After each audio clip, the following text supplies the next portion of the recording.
Percepatan pertumbuhan ekonomi Kalbar tahun 2021 mencapai 4,78%. Angka ini lebih tinggi dari pertumbuhan ekonomi nasional yang hanya mencapai 3,69%. Pencapaian yang memenuhi target RPJMD 2021 ini tentu patut mendapat acungan jempol. Tapi apakah pertumbuhan ekonomi yang dinilai baik ini sudah ikut menyentuh semua kalangan masyarakat Kalbar, terutama menyangkut kesejahteraan kalangan petani dan nelayan? Apalagi dua sektor ini mendapat tantangan cukup berat. Dampak harga pupuk semakin mahal dan alat tangkap nelayan yang kurang memadai.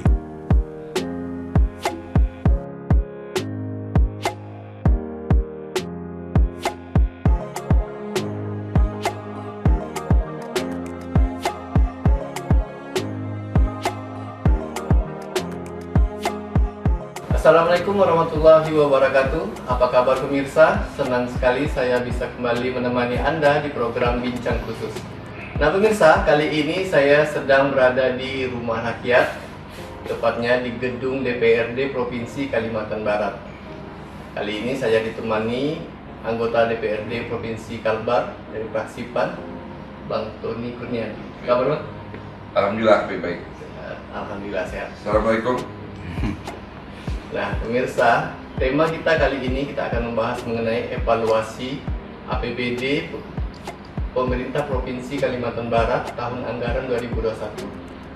Nah pemirsa, mungkin ketika pemirsa mengikuti pemberitaan beberapa pekan yang lalu, agak cukup center kita melihat di publik itu mengenai dari fraksi PAN itu nelayan tuh Bang ya. Kemarin ada disampaikan bahwa beberapa proposal pengajuan untuk bantuan nelayan itu sepertinya ditanggapi, dinilai kurang baik gitu dari berita-berita. Nah, gimana ceritanya ini Bang? Awal mula, maksudnya itu apa gitu yang dianggap kurang dari PAN? Baik ya.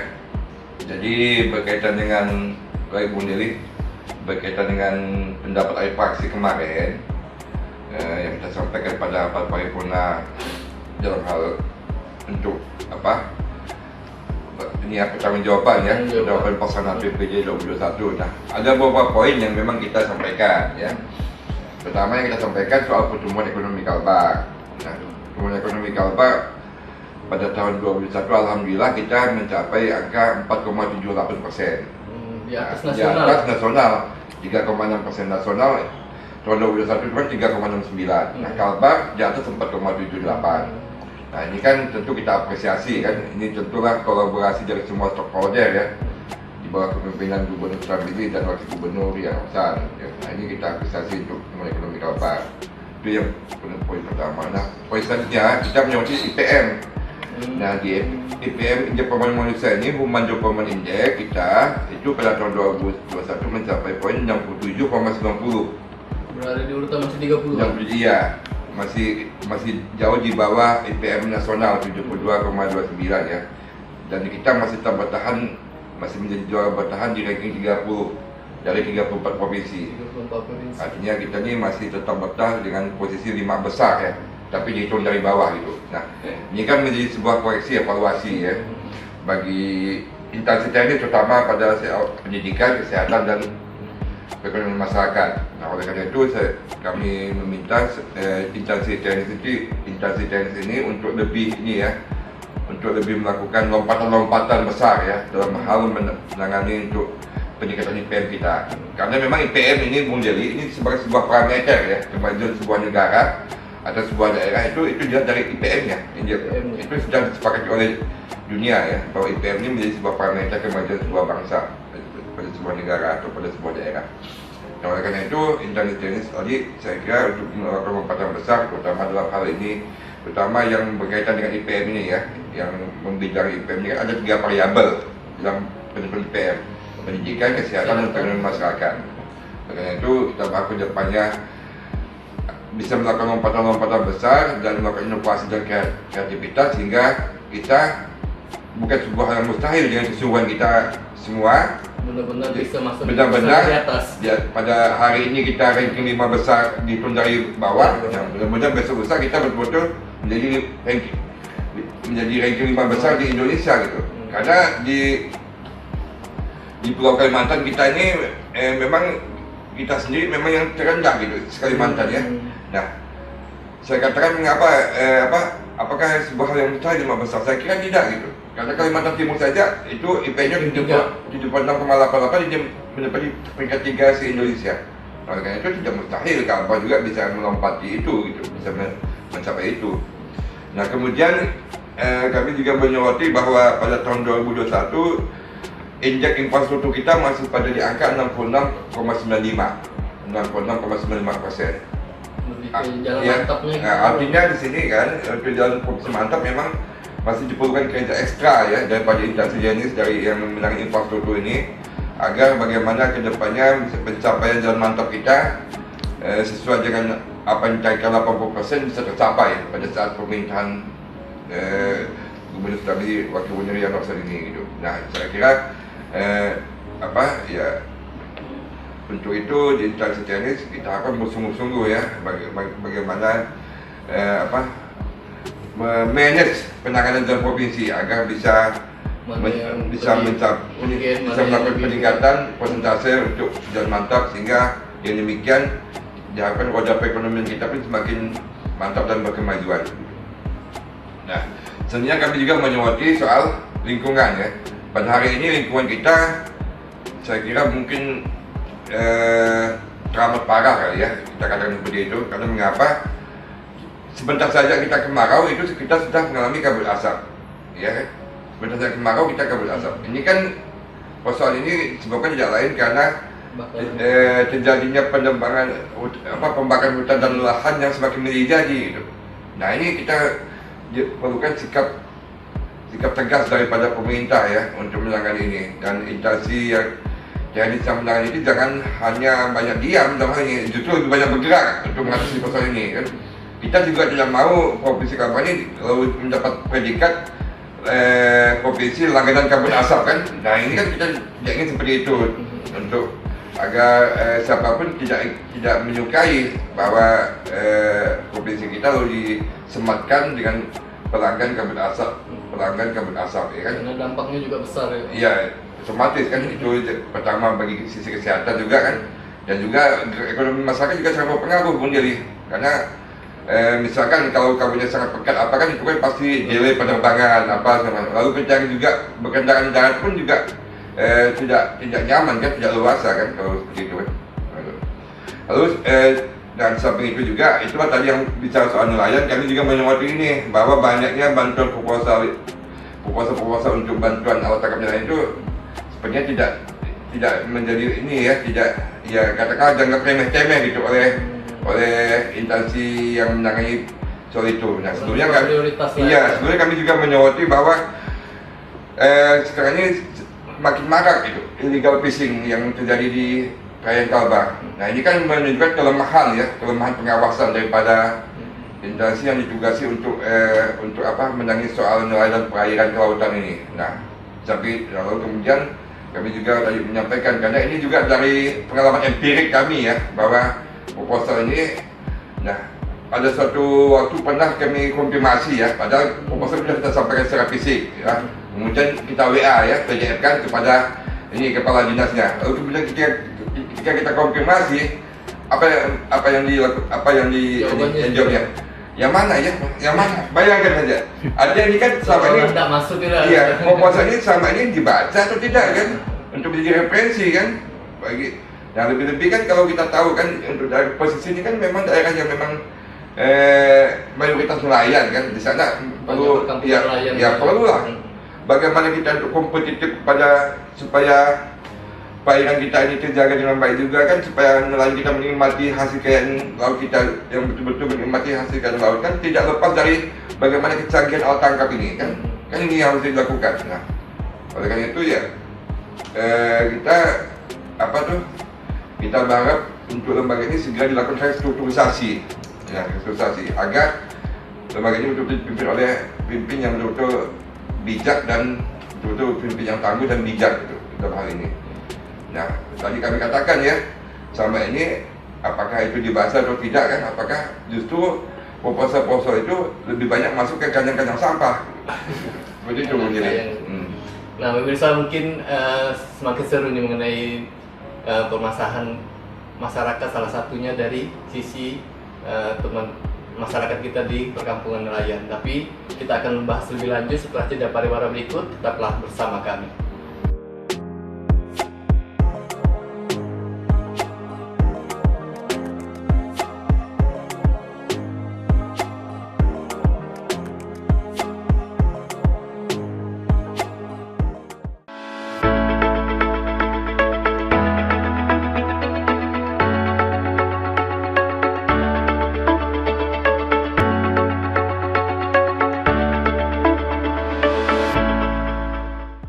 Ya pemirsa, kembali lagi bersama kami di Bincang Khusus bersama anggota DPRD Provinsi Kalbar, Bang Tony Kurniadi.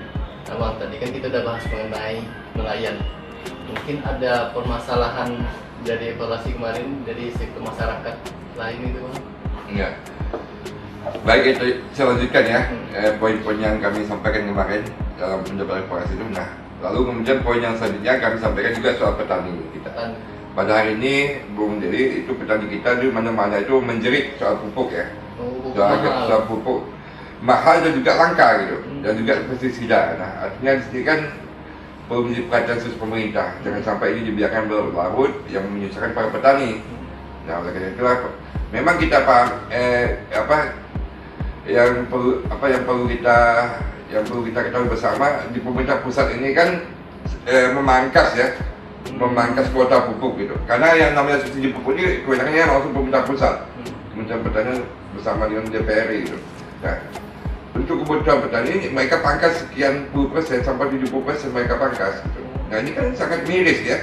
Nah, oleh karena itu ya kita di daerah ini perlu punya keberanian sikap juga gitu untuk supaya pemerintah pusat ini ya jangan membuat kebijakan yang sangat tidak fokus itu kan, yang menyebabkan susahnya para petani. Nah, di samping itu juga pemerintah provinsi juga harus melakukan terobosan untuk mengantisipasi bagaimana mengimbangi kondisi ini kan, terutama dalam pekerjaan pupuk dan pestisida ini.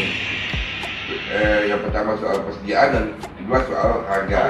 Karena hari ini menjadi harga produksi petaninya lebih jauh gitu. Harga jual gabahnya itu jauh lebih kecil daripada harga produksi. Artinya kan di sini petani semakin terpuruk. Nah, oleh karena sementara kita di Kalbar ini sebagai besar adalah petani. Oleh karena itu pembelaan kita pada petani bukan hanya sebagai slogan semata, tapi betul-betul diwujudkan dalam bentuk kebijakan nyata gitu oleh pemerintah. Nah, itu menjadi. Nah, tadi kan dua poin itu yang disampaikan ya. Tapi kalau secara umum nih ya, kan kalau kita dari kecil rasanya merasa negeri kita ini kan kaya katanya. Kaya tidak hanya kaya alam di darat, tapi juga di laut gitu. Nah, kalau kembali lagi ke nelayan tadi itu Bang, relevansi tadi bahwa hasil laut kita kaya dengan kondisi ekonomi mereka tuh gimana Bang? Apakah relevan atau justru lautnya kaya tapi kondisi masyarakat nelayan gitu tuh masih kurang lah gitu secara ekonomi? Memang kalau dari sisi kehidupan nelayan ya, yang sebenarnya yang kaya rayanya semakin kaya itu para cukong-cukong besar itu, pedagang-pedagang, penampung-penampung tuh. Itu yang mereka ini yang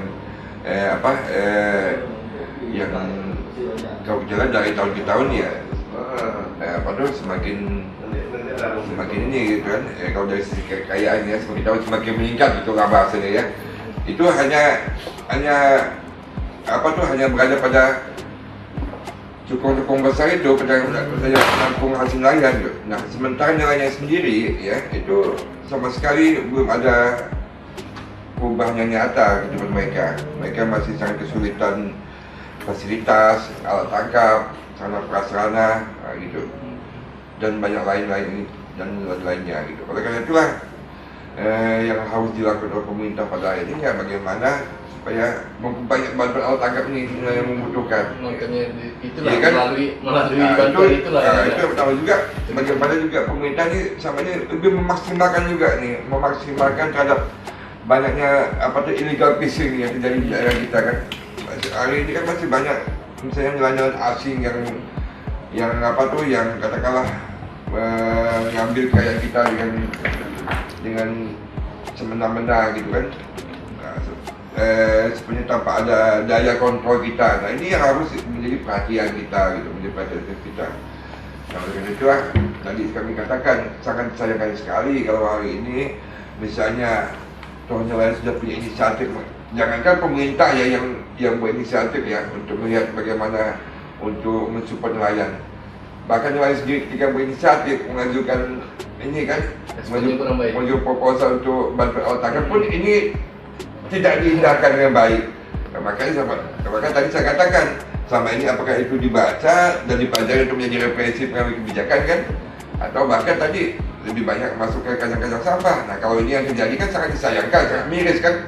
Ini harusnya kita nih bagaimana melindungi nelayan kita, bagaimana kita membela nelayan kita, ya tapi lepas lapangan ya hal seperti ini menjadi remeh-temeh yang menjadi tidak pada serius bagi pemerintah gitu. Kalau secara program, abang melihatnya sendiri, ada nggak maksudnya program pemerintah memang untuk membantu masyarakat? Program sama ini sih memang ada lah, itu sudah pasti lah kan. Pasti ada pemerintah bekerja dalam hal itu soal yang menangani bidang lain ini itu sudah pasti ada lah Bung Jerry. Tapi sama ini belum terlalu banyak menyentuh gitu terhadap persoalan langsung kepada nelayan gitu. Nah ini yang mesti harus menjadi perhatian serius daripada pemerintah. Gitu Bung Jerry. Kalau tadi kita korelasi dengan pertumbuhan ekonomi tadi kan sebenarnya kita nih meningkatnya di atas nasional justru. Nah inilah yang menjadi harus pertanyaan kita, apakah pertumbuhan ekonomi kita ini dinikmati oleh seluruh masyarakat Kalbar, ataukah pertumbuhan ekonomi hanya dinikmati oleh segelintir kalangan kan? Nah ini yang harus di sana kita harus melihat nanti apa yang menjadi rasio Gini kita kan? Apakah rasio Gini kita ini semakin meningkat atau turun? Nah kalau rasio Gini turun, artinya mendekati angka 0 memang berarti ekonomi Kalbar ini merata dinikmati oleh seluruh kalangan ya. Tapi jika rasio Gini yang meningkat, maka ini dapat dipastikan pertumbuhan ekonomi Kalbar hanya dinikmati oleh segelintir kalangan. Nah gitu. Dan dalam hal ini sepertinya ya pertumbuhan ekonomi Kalbar kalau kita melihat kehidupan nelayan pada hari ini sangat miris Bung Jerry. Sepertinya masih belum menyentuh untuk masyarakat bukan hanya nelayan juga petani kita gitu. Dua komunitas ini saya kira masih belum terlalu banyak menikmati gitu terhadap pertumbuhan ekonomi kita. Nah inilah perhatian pada dua segmen ini yang menjadi perhatian serius pemerintah karena dua segmen ini petani dan nelayan merupakan populasi masyarakat kita terbesar di Kalbar. Gitu. Sebagian besar memang masyarakatnya petani dan nelayan. Iya, Bung Jerry. Nah, Bang, kalau misalnya dari kemarin itu kan masuk dalam poin-poin dan catatan dari Praksipan sendiri. Lalu ada nggak ngasihkan solusi gitu ke pemerintah provinsi gitu mengenai tadi poin-poin catatan-catatan yang udah disampaikan gitu. Misalnya nih, kayaknya perlu program ini nih yang perlu urgent ini yang didulukan atau seperti apa yang ngasihkan solusi. Tapi mungkin kita jeda dulu, dia akan disambung setelah jeda pariwara berikut. Tetap bersama kami pemirsa di program Bincang Khusus.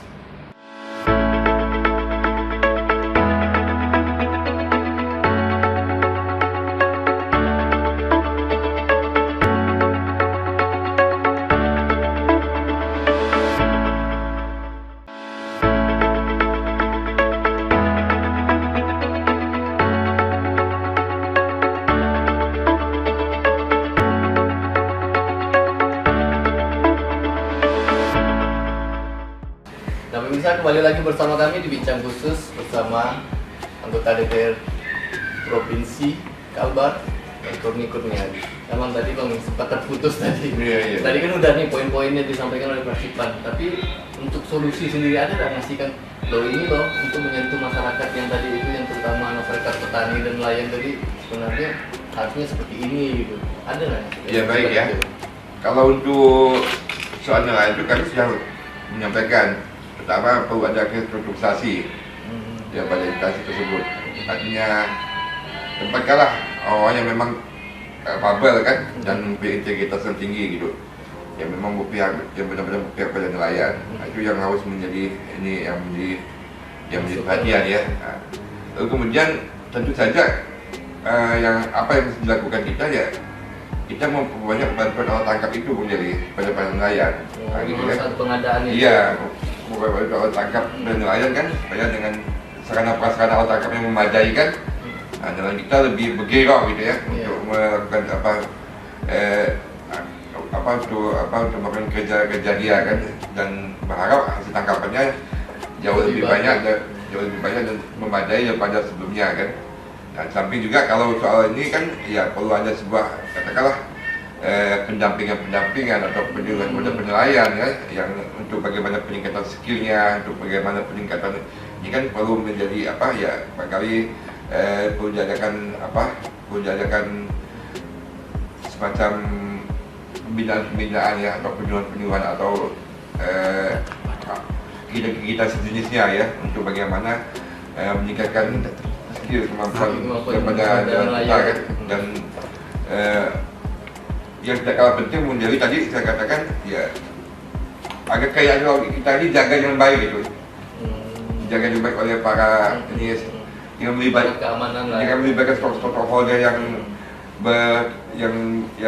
memang berkenaan gitu kan, agar memang kekayaan kita ini betul-betul dinikmati oleh para nelayan kita gitu, bukan dinikmati oleh para nelayan asing gitu. Nah ini kan sangat ironis gitu kan, kita punya kekayaan yang besar tapi itu oleh nelayan asing yang menikmati, bukan nelayan kita kan.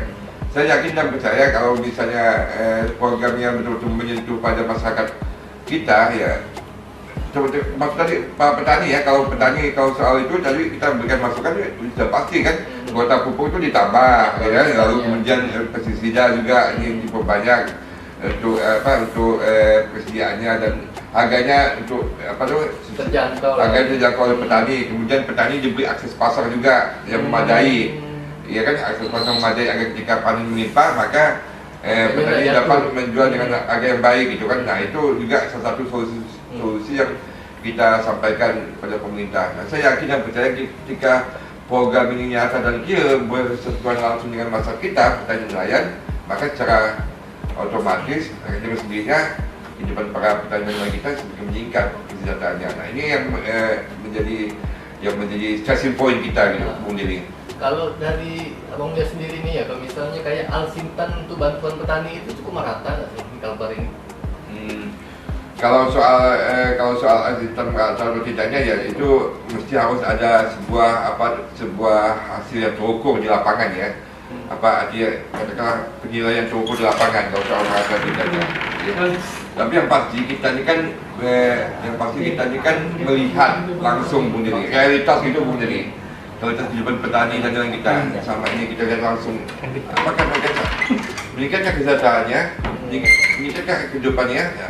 Hari ini sama sekali petani dan nelayan kita masih perlu perhatian yang lebih baik daripada kita, daripada pemerintah, daripada kita semua ini, untuk bagaimana betul-betul kesejahteraan petani dan nelayan ini betul-betul bukan hanya sebuah slogan, tapi betul-betul real ini, ada realisasi, betul-betul real ini realisasi di lapangan gitu, realisasi di kehidupan nyata pada kehidupan petani dan nelayan. Tadi itu masih memang secara kasat mata lah, mungkin memang belum masuk dalam yang pertumbuhan ekonomi, maksudnya sektor nelayan dan itu fakta kita ini, Bung Dili, fakta kita temukan bukan hanya sebagai sebuah cuapan-cuapan tanpa cuapan sekedar istilahnya yang omongan yang memang hanya sekedar asal ngomong itu, bukan seperti itu, Bung Dili. Ini memang fakta langsung kita temukan ketika kita reses itu di lapangan, dan interaksi kita sehari-hari dengan konstituen kita ataupun dengan berbagai masyarakat yang ada di Kalbar ini, seperti itulah yang kita dengar keluhan-keluhan dan aspirasi-aspirasi yang disampaikan oleh para pertanian nelayan kita gitu. Itulah fakta yang di masyarakat gitu. Mau jadi gitu. Nah mungkin terakhir memang ya kali ya untuk pesan, kan ini kan udah masuk ke anggaran perubahan biasanya ya, kemarin anggaran perubahan. Untuk dari evaluasi yang kemarin yang udah terjadi itu kan udah terjadi nih, mungkin tidak bisa lagi dia, tapi itu yang dari perubahan ini ada nggak Pak yang bisa maksudnya diupayakan secara maksimal atau juga membantu sektor-sektor yang belum tersentuh dengan Nah, tentu saja lah ya. Ini kan kembali lagi pada Putkawil dari ini ya, dari pemerintah ya. Seberapa jauh membiarkan pada masa kita, terutama tadi yang kita bahas ini kan perjalanan nelayan. Mestinya ini harus ada perubahan yang signifikan jika ada berbagai masukan ya. sisa waktu tadi. Iya kan?